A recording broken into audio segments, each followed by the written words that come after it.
ఈ పిఆర్పి అనే treatment, plasma therapy అనే ట్రీట్మెంట్ వచ్చింది కదా, అది మీరు చేస్తారా, చేయగలరా? అంటే అంత గొప్ప క్వాలిటీ ఉంది ట్రీట్మెంట్‌లో. అంత గొప్ప నమ్మకం ప్రజల్లో ఆల్రెడీ స్టార్ట్ అయింది. సో, అందుకని మీరు అడిగిన క్వెషన్‌కి ఆన్సర్ ఏంటంటే, డాక్టర్స్ చెప్పొచ్చు, ఏదైనా చెప్పొచ్చు. వాళ్ళకి తెలిసిన ఎక్స్‌పీరియన్స్‌తో. కానీ పర్సనల్ ఎక్స్‌పీరియన్స్ ఉన్నప్పుడే మాట్లాడాలి. వాళ్ళైతే మాట్లాడకూడదు. ఇది నా సిన్సియర్ రిక్వెస్ట్ అందరికి. ఎందుకంటే ఒక మంచి ట్రీట్మెంట్ వస్తుంటే మీరు కూడా చేయండి. ఎంకరేజ్ చేయమంటారు. మీరు కూడా చేయండి, వాళ్ళు కూడా చేయండి. సింపుల్ ట్రీట్మెంట్ ఎవరైనా చేయొచ్చు. క్వాలిఫైడ్ డాక్టర్స్ ఎవరైనా చేయొచ్చు.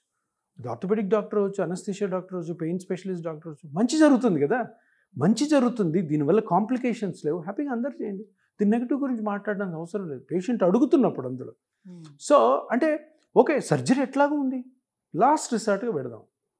ఏముంది లాస్ట్లో? ఇప్పుడు కేసు ప్రజలకి నమ్మకం లేదు, ఆ చేసుకున్న పేషెంట్కి నమ్మకం లేదు, చేస్తున్న డాక్టర్కి నమ్మకం లేదు. సర్జరీ అయితే నెక్స్ట్ ఆప్షన్ ఉంది కదా.